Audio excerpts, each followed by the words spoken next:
Good afternoon. It's Monday, the 12th of January 2015. Welcome to UK Column News. I'm your host this afternoon, Brian Gerrish. With me in the studio, Mike Robinson and Nick Green behind the IT desk. Weather reports from across the country, pretty gloomy, overcast, rainy, blustery, strong winds, rain, quite chilly, not looking too good. As always, those beavers been hard at work in Siberia, and we're not likely to forget them in any way. No. So, what is the most important news at the moment? Some of you may think that it's events in France. Some of you may think it's the economy. Some of you may think it's the deaths and violence in Iraq or Libya or Syria or Afghanistan. But in fact, we think it's none of those things. And we're going to start with this most important article by the Daily Mail. Here we are. This is a unique article, and we are going to say this is very serious. The Daily Mail has put up an article about a cult which is basically sweeping through America and other countries, which means that people ride on the metro, the underground. They wear upper clothing, but they only wear pants or knickers below the waist. And the Daily Mail thinks that this is so important, it's actually donated a total of 37 photographs on the Daily Mail online to this particular subject. I'm not going to show all of them because some of them are too gross, they're too horrible. But the reason we think this article is so important is really it is showing the level to which the general public in a variety of countries has been reduced, that they think this. So the Daily Mail describes it as a brief encounter like no other. New York strap hangers join thousands of commuters across the globe, ditching their trousers to celebrate the no pants subway ride. So let's put this in context. The Daily Mail, national newspaper in Britain, thinks this is so important. It's printed 37 photos of people wearing knickers and pants. What is really going on here is this is blatant psychological manipulation of people to see how stupid you can get the greatest number of people. This is about controlling people's minds. Mm-hmm. And of course, while people are busy having a no-pants subway ride, they're not thinking about the key issues going on around them, whether it's wars, it is the state of the American economy, it's the fact people are sleeping on the streets. So do not think that because UK Column News has put that article up front, we think it's a joke. We think it's anything but a joke. This is mainstream press and media in Britain absolutely working on people's psychology, dumbing people down to the extent the most important news is people in their underpants and knickers. Quite pathetic in one degree, but very, very dangerous propaganda in the other. It's very hard to know how to follow up on that. Well, I think we'll follow up with reality, Mike, and what is going on in the world if you're not there with no pants or pants if you're American, because that's your trousers. So you're just wearing pants and knickers on the subway. Well done, the Daily Mail, for the best dross reporting we've seen in some time. Okay, more serious stuff then. Mikhail Gorbachev talking to Der Spiegel over the weekend, or just on Friday, I think. And he's warning, they were published by Der Spiegel, as I say, that the US-Russia confrontation in Ukraine could well lead to a major war. I just quote some of the things he said. Such a war today would inevitably turn into a nuclear war. If someone loses their nerve because of the acrimonious atmosphere, we will not survive the coming year. I'm not saying this lightly. This is truly of the utmost concern to me. And he goes on to say that it's a pretty serious situation. The loss of trust between Russia and the West, he's calling it catastrophic.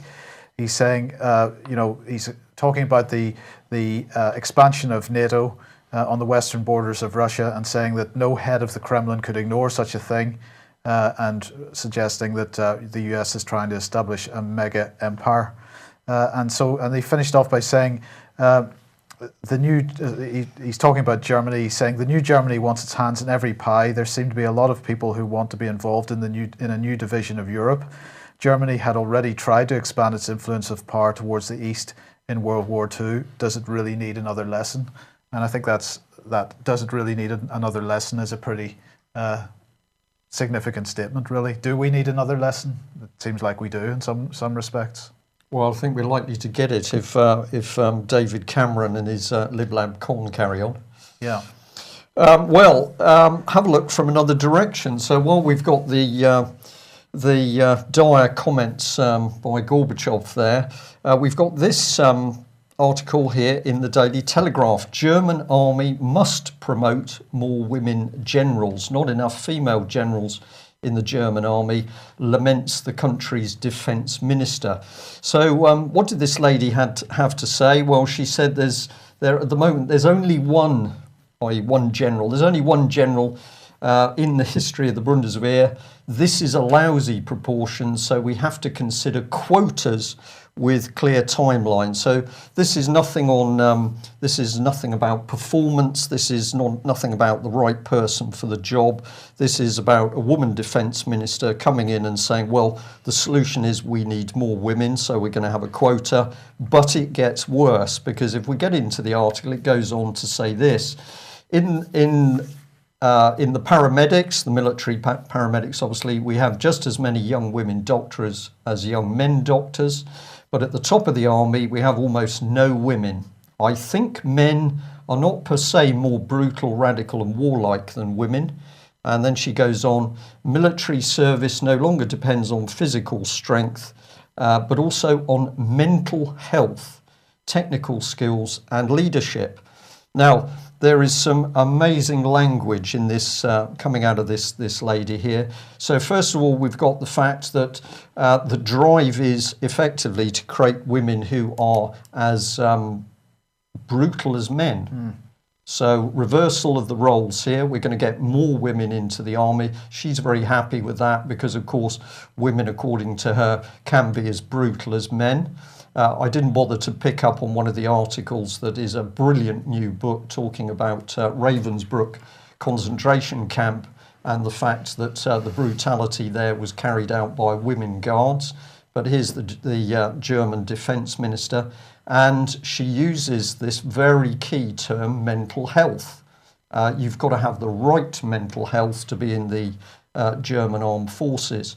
Now, the significance of this for me is this takes us straight into Brock Chisholm and the fact that you are only mentally healthy if you are going to obey what governments say, if you are going to obey essentially what the United Nations policy is. So I think this woman is giving a very clear message that the German armed forces are to be absolutely politicised. And not only is there going to be a campaign to get more women in simply on the basis of diversity, you are only going to be serving in the German armed forces if your mental health is okay, i.e. you simply follow everything the government says. But the article also points out there are huge weaknesses at the moment in the German armed forces. Large numbers of tanks are out of service, large numbers of combat aircraft are out of service.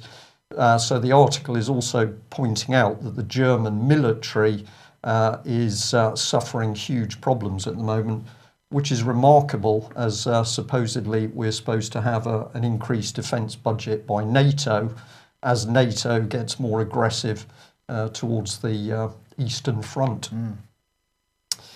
Well, of course, if we need somebody to sort matters out, probably comes back to our king. King David himself, he's come up. It really has. We have entered the silly season as we head towards the election, and he's coming off with such nonsense. It's unbelievable. I mean, you know, we've got people being arrested and given community service for shouting at this man. I feel like shouting at him myself. Well, he's obviously getting very frightened, Mike, if somebody heckles you from the crowd and you know what you're really involved in. That's quite scary. I think it is a sign these people are getting pretty twitch. Yes. They're being rumbled. Yes, but anyway, he said parents and grandparents must look at the children they love and save them from a legacy of huge debts. And they've got to do that by voting Conservative at the next election. So he's saying, this is a speech, I'm not sure whether he's given it yet today, but he's giving this speech today.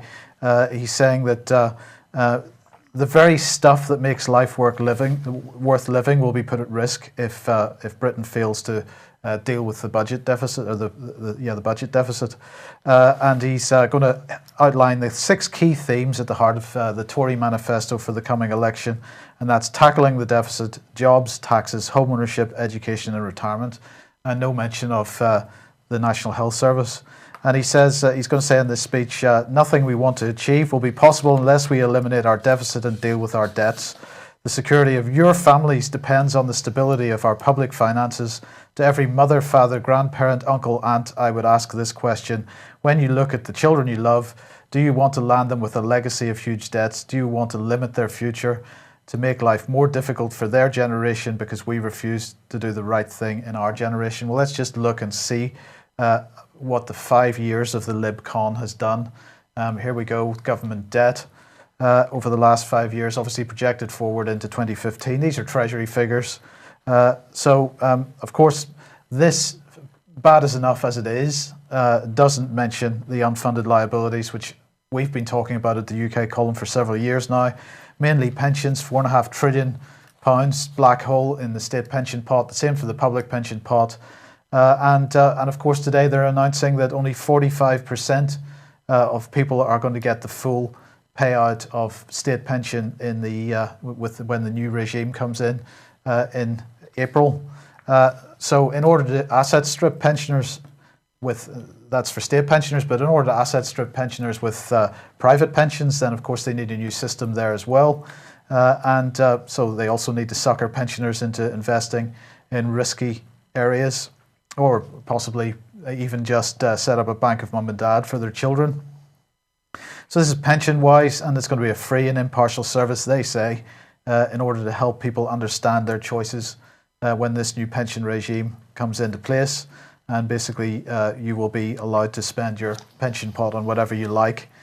So they're going to tell you what you can spend it on, the different types of pension that are available, and what's tax-free and what isn't. And of course, I'm quite sure that the housing market is going to get the benefit of a boost from this. But equally, we're going to see pensioners investing in things which end up losing money. So more diversion of private money into money which has been saved over decades into private corporations and so on. Yeah, deliberate stuff. Absolutely. We've got the silly season has begun. We're heading into the election, and it's clearly going to be one of the best election campaigns ever. Vote Conservative if you want more trouble, you want more debt, you want more wars overseas. The decision is pretty easy. Just vote Conservative. Well, actually, you'll get Lib Dem as well, because they're hovering in the background. And Labour. Don't hang back. Vote for these people if you want smaller pensions, your children to suffer, more wars overseas. Makes sense. Well, we can stay on the case of David Cameron, because, of course, he's been rushing over to France to pledge loyalty to the French, to commiserate with the deaths and the recent terrorist atrocities. So a lot of reporting across all the papers. We've got a tweet here that he's had a full briefing from security chiefs. We've discussed ensuring the UK is properly protected from the terrorist threat. We've had buildings in London covered up with French with lights reflecting the French flag. We've poured millions into solidarity with the French. Of course, the French now deploying thousands of police to defend Jewish schools, I think, as a result of the supermarket incident. My question is, where were the French government when we were having terrorist atrocities in Britain and multiple deaths in bombing incidents in cities, not only in Northern Ireland, but in Britain? Did we see any sign of French politicians coming over to Britain? I don't think we did. So there's something going on under this, in my opinion, Mike. We've got this drive we've got the police having silence to show solidarity with their French counterparts. I think we've got a big propaganda machine working to try and push Britain and France together as though we are lifelong friends. What do you think? I don't think it's just limited to Britain and France, but we might come on to a bit of this later on. Okay. Well, we just thought we would remind viewers of some of the things that UK Column exclusively has been warning about. And let's have a look at Cameron here. We said to understand David Cameron's treason against the United Kingdom and our armed forces, you've got to read the Franco-British Council plan, which was effectively to destroy Britain's military capability. And it was only the UK Column that asked the questions as to what a so-called charity was doing, having secret meetings, which was in advance of Britain's strategic defence review, which then results in David Cameron announcing to the nation out of nowhere, with no debate in Westminster, that we're going to have a 50-year military partnership with the French.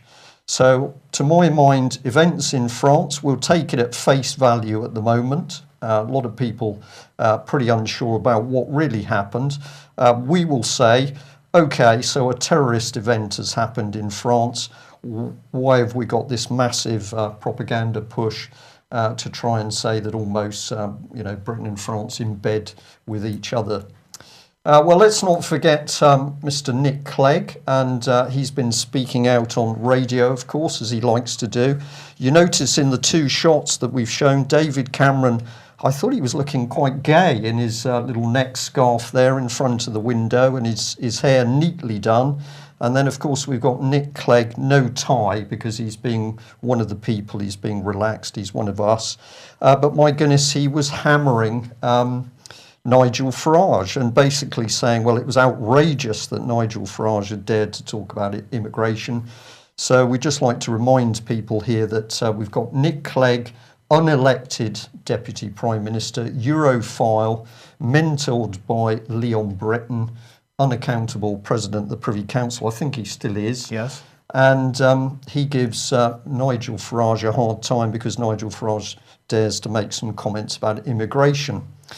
But let's have a look at this, because this was Julia Middleton's book, Beyond Authority, Leadership in a Changing World. So the political charity Common Purpose, Chief Executive Julia Middleton. Let's remind people what this lady was saying several years ago. She was saying that we can change the country by setting up useful idiots. We could use expert idiots, university professors, so-called advisors to government. We should be building coalitions and conspiring to change the system to the new model. These are Julia Middleton's words in her book, not mine. And she said very clearly that any opponents of what they were trying to do, we just run over them, undermine them, go round them, or discredit them. But she also said this, that the aim was to get 2 or 3 determined fifth columnists on the inside. So there is the direct comment on the use of fifth columnists. But let's remind ourselves it was Nigel Farage who actually said, we have, I'm afraid, mercifully it's small, but we do have a fifth column within our countries. So Nigel Farage indicating on what had been happening in France.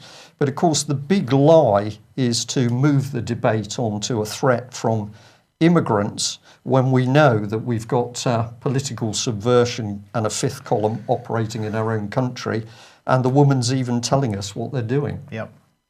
So is this part of it? Because we've got a nice headline here from the Daily Mail saying that Prince Charles, well, he's been a bit silly really, because he's been having ISIS products in his shop. It's all a bit of a ghastly mistake. Just happens to be announced at the exact time that we're beginning to ramp up. So I'm saying, is this a mistake by Prince Charles, or is this the royal family also getting involved in politics to ramp up the rhetoric for the clash of civilizations? And if it isn't Prince Charles, then we've got to look no further than Fox News, because they've used a... Well, that's Rupert Murdoch, isn't it? Indeed, yeah. So they've used a so-called expert who said, well, Birmingham is totally Muslim. In Britain, it's not just no-go zones. There are actual cities like Birmingham that are totally Muslim, where non-Muslims just simply don't go in. Well, of course, utter nonsense, but nevertheless pushed out primetime American TV. And we're going to ask the same question: is this ramping up the rhetoric to help a clash of civilizations, or is it just deliberately inaccurate reporting? This stuff cannot be accidental. No. And we're seeing this massive push at the moment to distort people's perception of what the news is. So UK Column's been warning about this propaganda. So one of our front pages here, and what are we saying? That a Photoshop job there. Obviously, we've got a face which is half David Cameron and half Clegg. But we're warning about treason between the British military and the French. We're talking about squaddies dying to protect the opium crops. We've got British students drowning in debt. We've got public spending, EU budget. But this was one of the core things that we warned about, and that was the fact that the British Cabinet Office was collaborating with French brainwashing teams in order to change the way we think. So whatever we are seeing and reading in the mainstream news, whatever we're seeing coming out of Westminster, the hard fact is that they are using applied psychology to change the way we see the world. Indeed. Well, we've got to come back to King David again. Well, I think it's ideal because we can have a look at his dress. I think he's looking just so...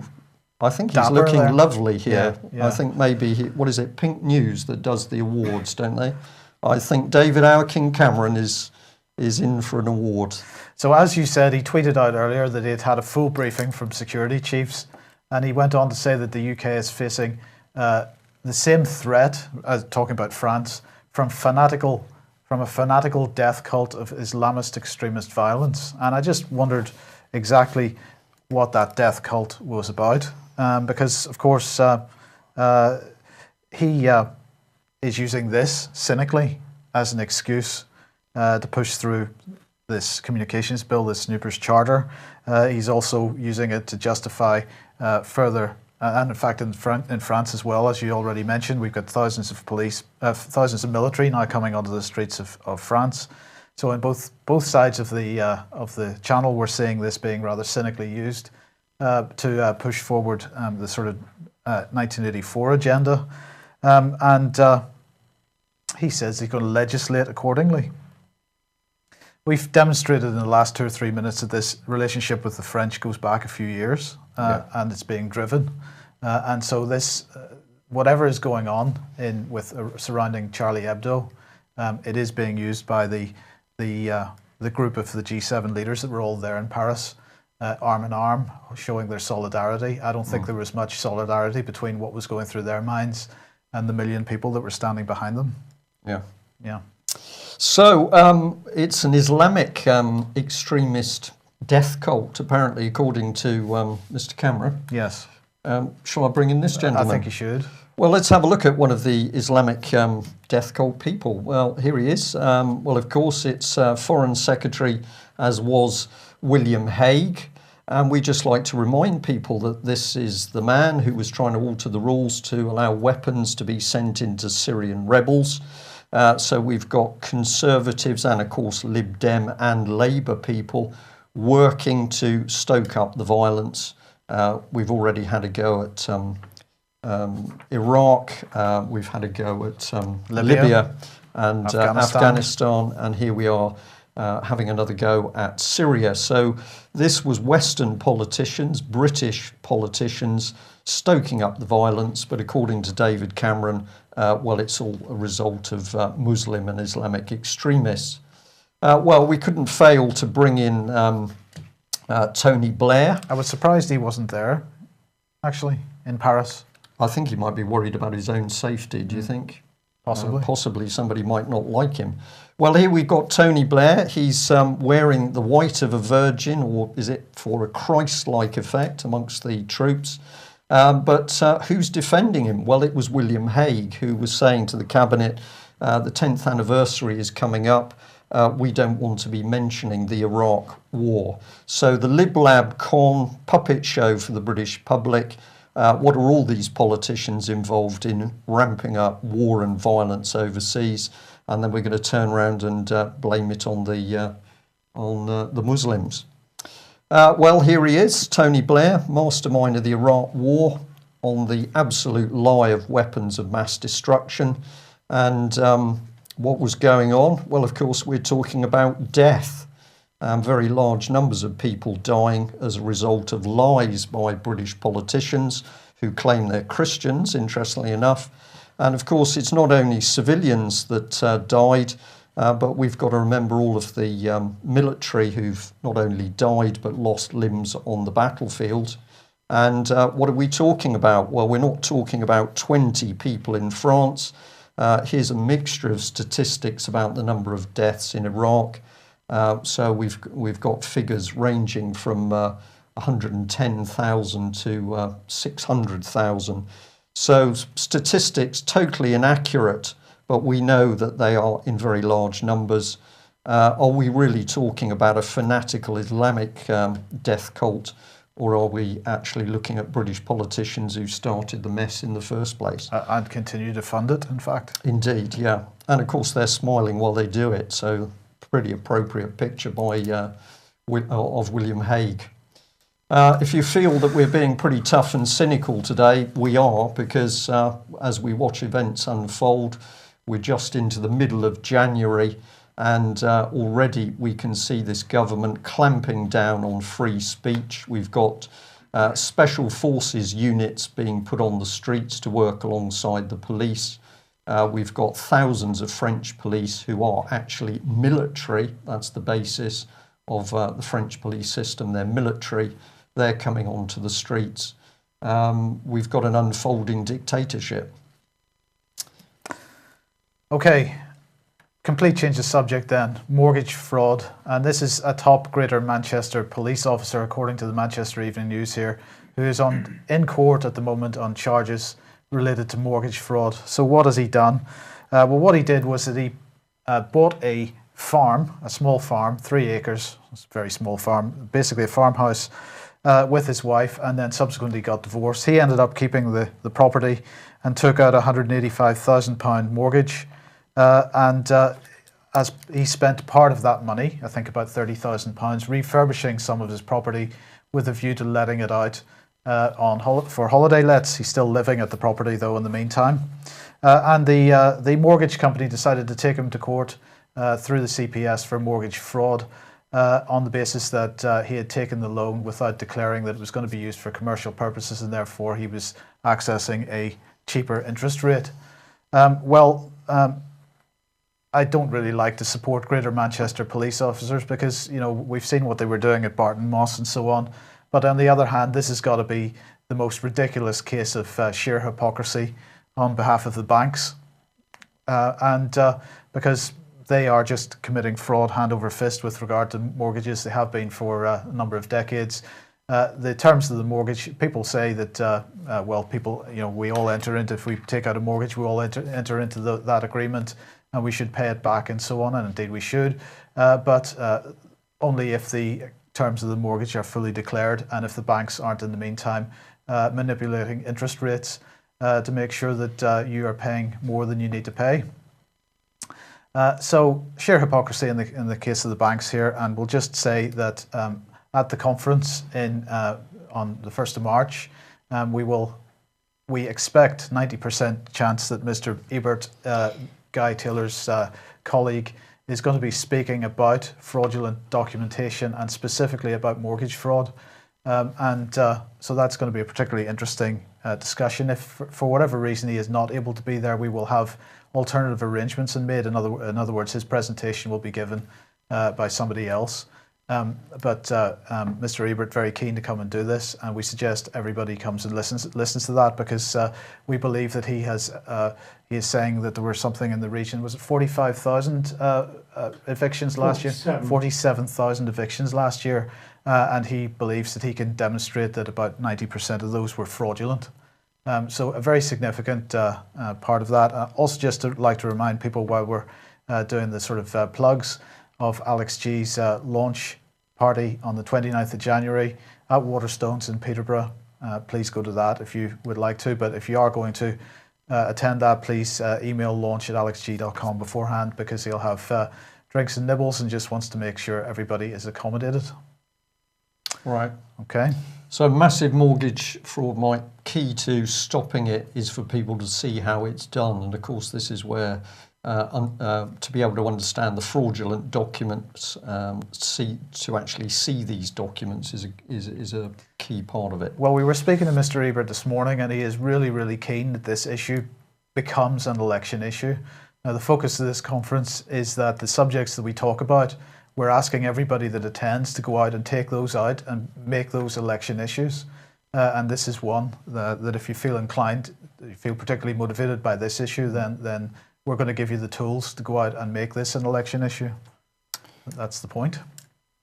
Absolutely. So, talking of elections, jumps over the pond, I think. Yes, well, of course, next year is the presidential election, and, we have two people very likely to declare their candidacies in the not-too-distant future, Jeb Bush and Hillary Clinton.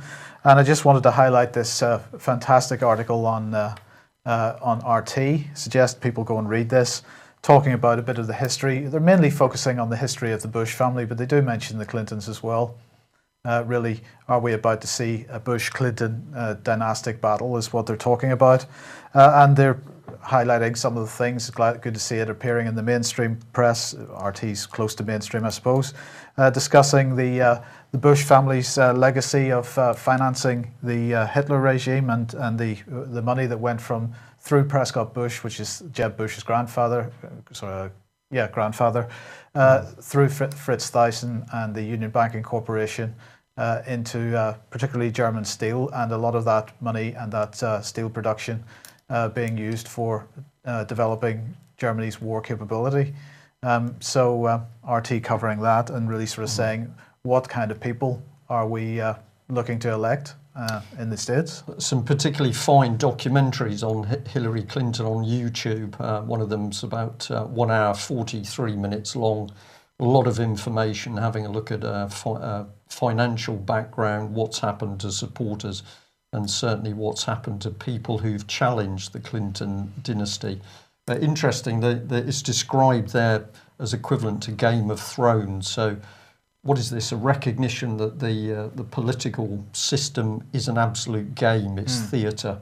Absolute theatre, yeah. To keep us occupied. Okay, and moving on then, TTIP, the Transatlantic Trade and Investment Partnership.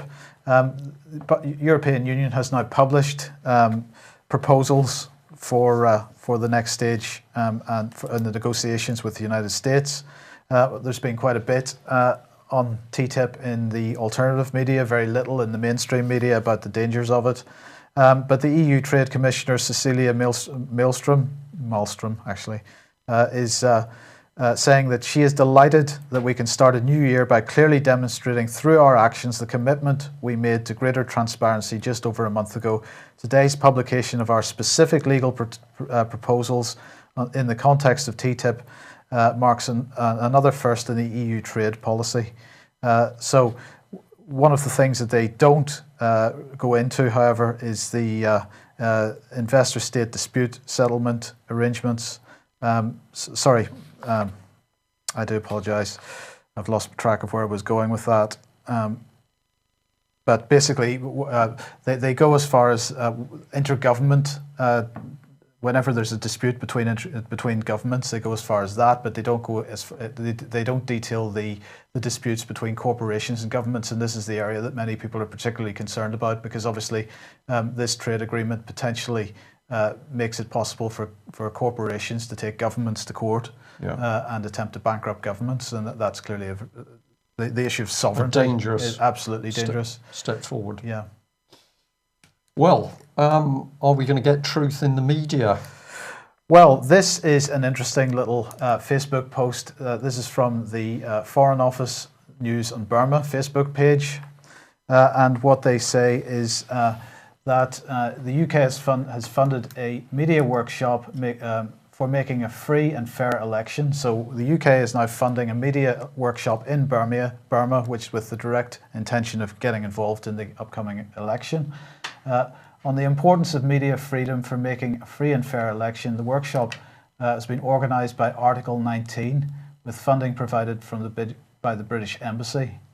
And there's a quote there. Now, I was interested in finding out who Article 19 is.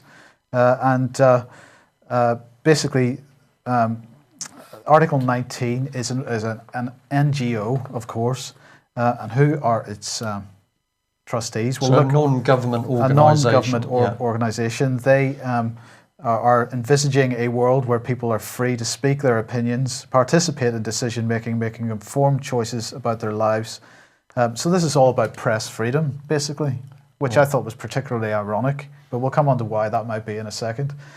Press freedom. So who are the trustees? Well, look who's first here. We've got Head of Special Projects, Policy and Strategy at the BBC. We've got free speech campaigners, but the BBC is there, okay. And who funds this organisation? Well, the Department for International Aid, the Dutch Ministry of Foreign Affairs, the European Commission, the Ford Foundation, the Foreign and Commonwealth Office, Fritt Ord, the Norwegian Ministry of Foreign Affairs, Open Society Institute, so that'll be George Soros then, Swedish International Development Cooperation Industry and the Agency, and the William and Flora Hewlett Foundation. And this is all to help Burma have free, fair elections. Well, not just Burma, because actually in March, I think it was, May, they were attempting to have a World Press Freedom Day in Tunisia because they thought the Tunisian people needed free press following the Tunisian revolution there, if you want to call it that. We normally bomb people to make them free. Do you think there's a mix-up of language here? Is Tunisia next? Are they going to get a bit of Libya treatment? No, I think this is just a different approach. They've sent the BBC Media Action in, and BBC Media Action charity. Sorry, I meant Article 19. Did I say BBC Media Action? You said BBC. Yes, they're partners. All right. Well, this is getting very complex now. So we've got a BBC charity called BBC Media Action that boasts of its involvement in the affairs of overseas country. It's boasted that it's been helping the opposition in Syria. Boasting that it's been able to do it by getting in amongst people and changing the way the system works. Most people will call that subversion. And this is not BBC public, this is not BBC, the profit-making company. This is a BBC charity that's helping people become democratic. Right, so this is now another charity called Article 19, which has as its first trustee a member of the BBC, whose partnership with BBC Media Action, funded by the Foreign and Commonwealth Office, and they're going into countries to discuss media freedom with a view to elections. Right. Why don't they come into this country so that... Well, I was just going to come on to that because I just wanted to highlight Patrick's fantastic article on 21st Century Wire, Je suis hypocrite. Please go and read this because, as he's pointing out, over the weekend we saw David Cameron in Paris protesting arm in arm for press freedom and freedom of speech with his other G7 club members, plus a couple of others. And this is the same David Cameron who was quite happy to make a serious attempt at shutting down freedom of the press in this country, while Article 19 and the BBC Media Action and the Foreign Office work hand in hand, very hard hand in hand, to promote press freedom in other countries. So what they want, of course, is not press freedom at all, neither here nor abroad. What they want is the freedom to push their propaganda into the press without any opposition. Yeah, it's all pretty clear, isn't it? Yes. It's a set of rules for people overseas, do as we say, but back home it's going to be completely different. What is happening in Britain at the moment with regard to free press? Well, let's remind ourselves, because here we are, from the Press Gazette, they were reporting that at least 59 UK journalists had been arrested since April 2011. Can't quite read the date on that, but the point is that here we are in Britain, home of free speech, common law and justice. This is the country where the BBC is criticising Egypt for arresting journalists. Yeah, well, you criticise other people and bomb them if they don't do as you say, but at the home you just get on and do what you want to do. So UK arresting journalists and trying them and of course putting them in prison. And let's remind ourselves of the heart of the drive for state control of British media. It was Common Purpose, Sir David Bell, the creation of the Media Standards Trust, and of course it was the UK column alone that warned and warned about the insidious nature of Common Purpose, not only for subversion and a fifth column, but also to take control of the press. And of course we have to show you this very nice photograph of the Chief Executive, Julia Middleton, here she is, and this organisation working flat out to get its man, Sir David Bell, at the heart of the Leveson inquiry in order to give the government draconian powers over the press and media.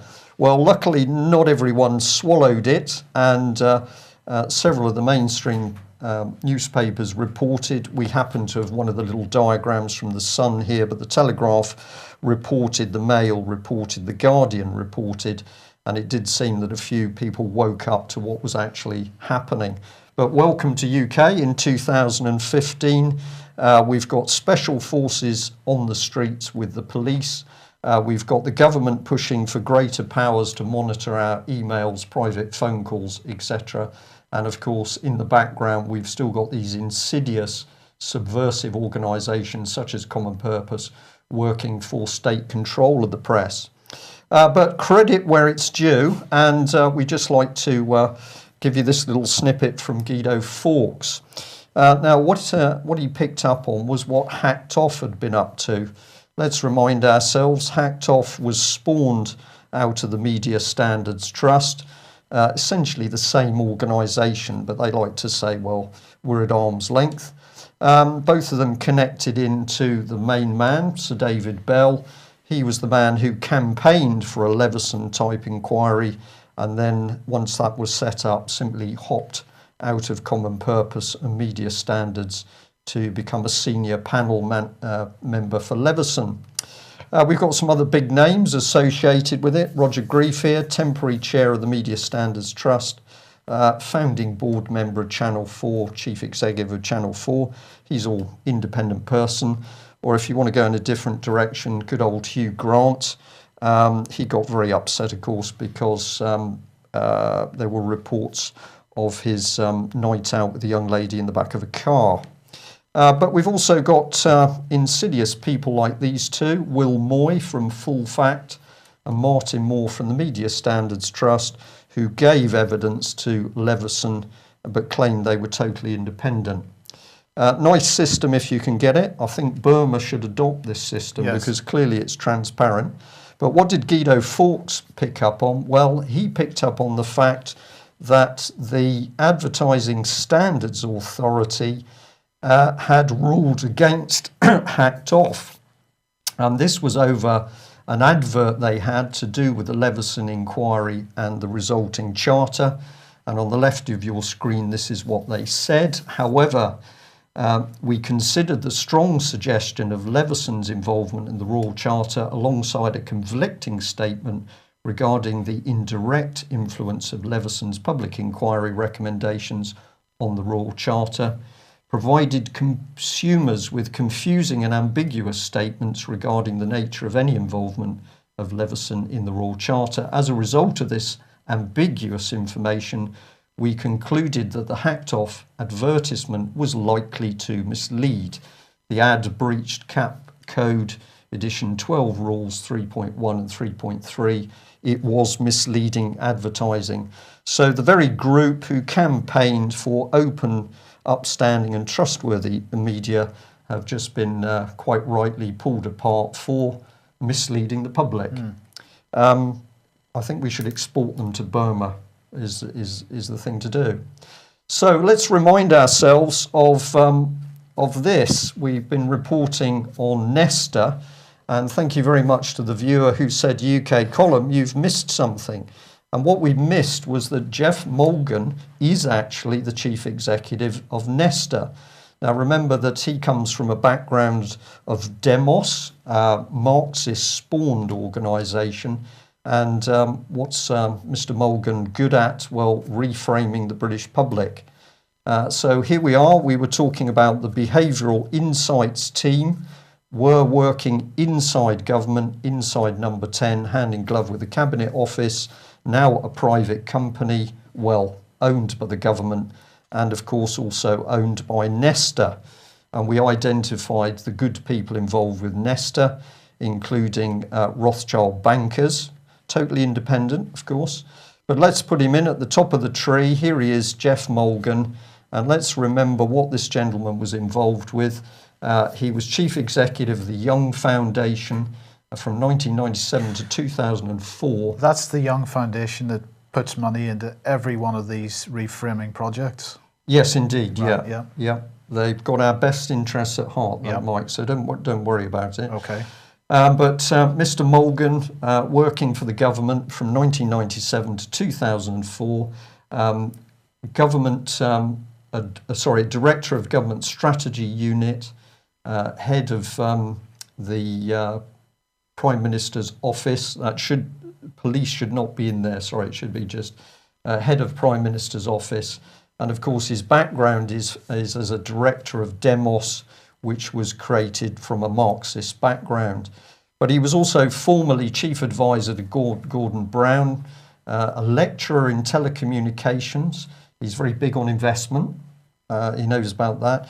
Of course, he's been in the BBC reporter, visiting professor at the London School of Economics, UCL, Melbourne, and also China Executive Leadership Advisor. So he's busy there helping the Chinese to run their country. No better person in China than Jeff Mulgan. And he's an advisor to governments. So why should we be watching this man? Well, let's come back to the UK column's behavioural change network diagram. Where was Mr. Mulgan? Well, here he is. Let's bring him further into the picture. This is the man mixing with the Young Foundation. He's involved with Common Purpose, of course. Charles Landry, well worth having a look at.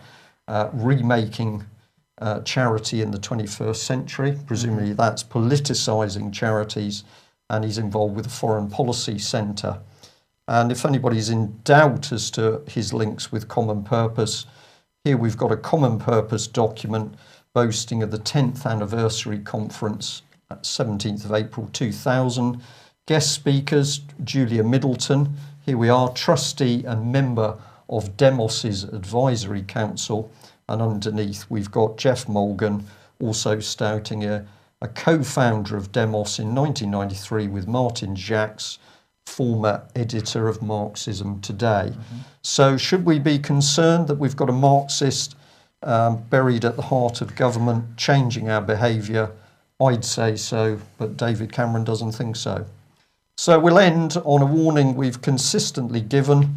Let's come back to Tony Blair, who said in 2000 this: "The Prime Minister has a vision of a new Britain. Central to this vision is the creation of a new class, a new elite, placed in positions of authority, who will propagate the new spirit of the age and spread the principles of the third way across Britain." So there we are. For any overseas countries that want a fine model of democracy, look no further than Britain and David Cameron. Just ignore the wars and arrest of journalists. Yes. So we'll leave you on that happy note. We will just say that tomorrow, the 13th, Robert Greene will be appearing in court in Aberdeen. I believe the case should start at 10 o'clock. If any people north of the border can get there to give Robert support and to see justice being done, we'd encourage them to go. And I also understand that on Wednesday the 14th at 2 o'clock, there is a very interesting conference on child abuse in Westminster. We'll try and give you some more details of that tomorrow. But isn't it noticeable that as the events in France have ramped up, so we're hearing less and less about child abuse by senior government ministers, and of course deaths of children apparently linked to British politicians. So all of that being nicely buried by the bad news of France. We'll leave it there. Thanks for joining us. We'll be back at the same time tomorrow. Rerun of the news at 2100 tonight. Thanks very much. Bye-bye. Bye-bye.